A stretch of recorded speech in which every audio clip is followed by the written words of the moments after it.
Wednesday, January the 17th, 2018, to you. For today, I'm going to write about two magazines, to wit, Interviu and El Grafico.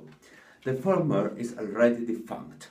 As for the latter, it is not quite true, yet.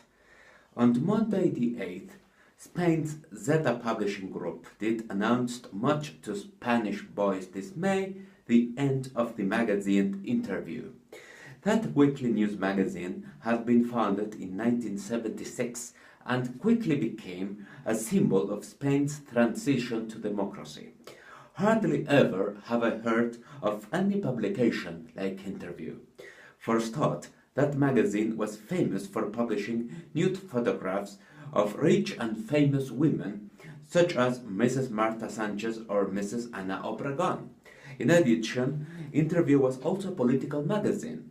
A lot of Spanish politicians were interviewed by that publication, like former presidents Mr. Adolfo Suárez and Mr. Felipe González.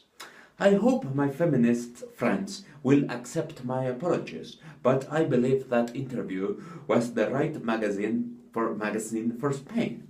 After being ruled by General Franco and his cruel Prue gang, Spaniards needed not only political but also sexual freedom.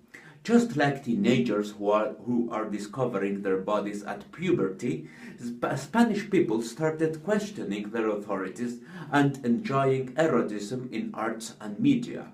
We must consider that General Franco had been the only leader known by most of Spanish people when he died in 1975. Anyway, by 1979, the circulation of Interviu was about 3 million copies. Unfortunately for Interviu, there is no room for that magazine in today's Spain. First, access to erotism has never been easier. Secondly, Spanish society is nowadays democratic enough to question even the king himself. Thirdly, readers are preferring online magazines instead of printed ones. Accordingly, Zeta Group did not have another choice but to give Interviu a warm farewell. And that is what the group did. Goodbye, Interviu. Thanks for everything. And now, El Grafico. Admittedly, I cannot write that much because I never read that Argentine sports magazine. I know that El Grafico was founded in 1919. I also know that its best-selling edition was during the 1986 FIFA World Cup. 690,998 copies sold. Today, Revistas Deportivas, the El Grafico's publishing company, announced that the sports magazine will not be printed any longer.